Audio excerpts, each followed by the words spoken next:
Pemirsa, biasanya kita lebih mengenal madu coklat yang rasanya manis.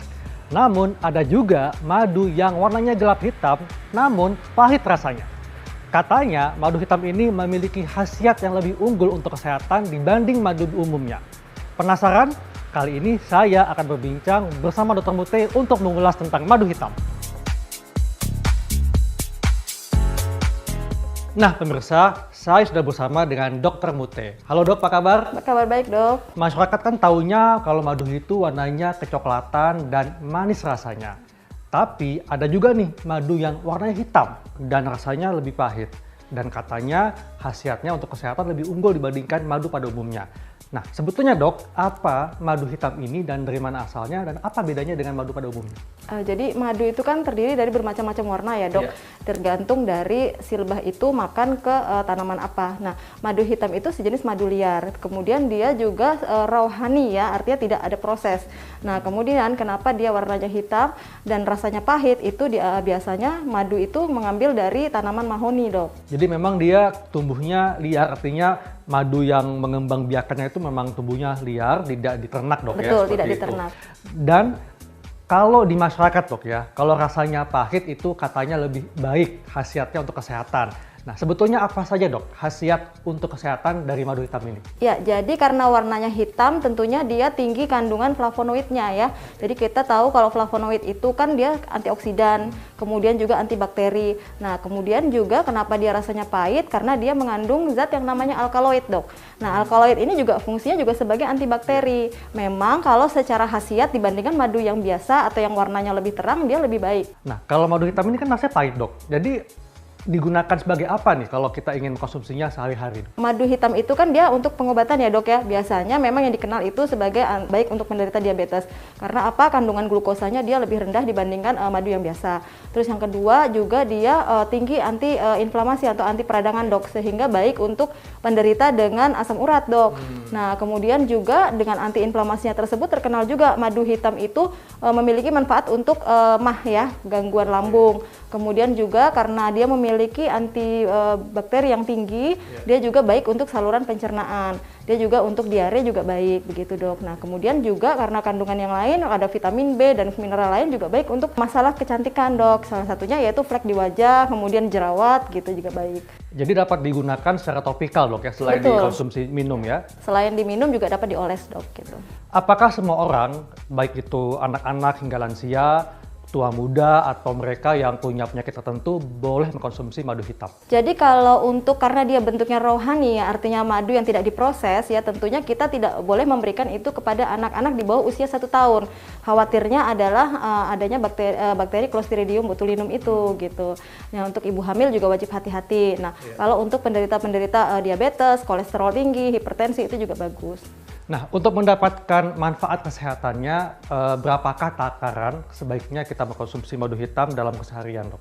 Jadi madu hitam itu baiknya dikonsumsi 1-2 sendok makan sehari 3 kali gitu, dok. Dan lebih baik dikonsumsi sebelum makan. Sebelum gitu, makan, agar lebih mudah diserap. Gitu. Okay. Bagaimana nih cara mengolah ramuan herbal madu hitam supaya dapat menghasilkan manfaat untuk kesehatan kita? Ya, jadi yang mau saya buat adalah ramuan untuk gangguan lambung ya dok. Nah, kenapa dia baik untuk gangguan lambung? Karena tadi kan fungsinya sebagai anti-inflamasi atau anti peradangan ya. Sehingga kalau peradangan di lambung dapat dibantu dengan mengkonsumsi madu hitam. Nah, madu hitam ini baiknya dikonsumsi dilarutkan dengan air hangat ya dok.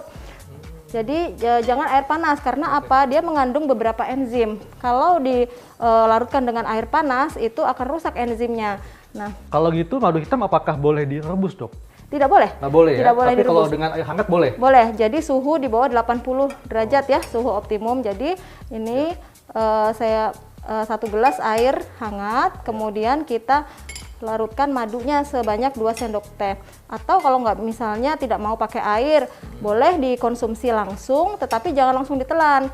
Jadi diemut dulu dok, agar dia mudah untuk diserap gitu. Baik. Oke, jadi suhunya suam-suam kuku dok ya? Ya, suhu hangat ya, suam-suam kuku tidak panas. Nah kemudian setelah itu baru kita masukkan 2 sendok teh. Nah, madu hitam ini memang lebih pekat ya dok ya, dibandingkan dengan madu yang biasa. Oh iya dok, madu hitam ini disimpannya apakah boleh di suhu kamar atau di suhu tertentu dok? Suhu kamar ya dok, Suhu agar kamar, ya. segera bisa dapat digunakan. Jadi ini kita campurkan 2 sendok teh madu hitam ke dalam air hangat. Ya. Dan ini untuk mengatasi gangguan lambung. Gangguan ya? lambung, dan ini dapat dikonsumsi 2-3 kali sehari. Sebelum makan. Sebelum makan, baiknya adalah sebelum makan agar mudah diserap begitu. Bagaimana cara mengetahui bahwa madu hitam ini madu yang asli? Karena kan ini madu hitam kan tadi katanya raw material. Nah, bagaimana dok caranya? Ya, memang kalau madu hitam itu kan sebetulnya langka ya, dan sangat sulit didapat ya. Organoleptik artinya dari cium, dari indera penciuman, kemudian dari rasa atau dari penampakan, itu sulit dibedakan dengan madu yang palsu ya dok. Nah, tetapi kita bisa mendapatkan ini dari produsen yang terpercaya. Atau yang kedua yaitu karena dia memang liar dan sulit didapat, tentunya kan harganya mahal ya dok. Betul. Jadi hati-hati kalau membeli madu pahit ini, madu hitam pahit ini yang harganya sangat murah. Selain untuk ramuan mengatasi lambung ya, apalagi dok yang dapat dibuat dengan madu hitam ini? Ya, jadi tadi kandungannya kan sebagai kaya dengan antioksidan ya dok, kemudian juga kaya dengan tinggi dengan kandungan antibakteri ya dok, sehingga dapat kita gunakan sebagai masker dok.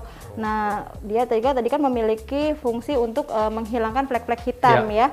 Caranya sangat mudah dok. Nah, ini 1 sendok teh madu hitam, kemudian kita campurkan dengan kentang ya. Nah, kentang ini bagus karena dia mengandung niasin, sehingga dia juga berfungsi untuk memudarkan flek-flek hitam pada wajah. Niasin ini kan semacam sumber dari niasinamid dok ya? Ya, vitamin B3 ya dok ya. Betul. Nah, kemudian kita campurkan. Nah, karena memang madu ini memiliki efek kering ya pada wajah, maka saya kombinasikan dengan aloe vera atau lidah buaya ya, di mana dia fungsinya ada untuk melembabkan supaya nanti dengan penggunaan madu tidak kering ya. Nah, ini kita berikan 1 sendok saja. Nah, untuk lidah buaya sendiri, jadi lidah buaya itu setelah kita potong itu digunakan adalah gel yang putih ya dok. Nah, kalau kita langsung gunakan langsung, nah ini gel kuningnya dihilangkan dulu. Nah, kan ada gel kuning. Nah, gel kuning ini menyebabkan gatal di kulit.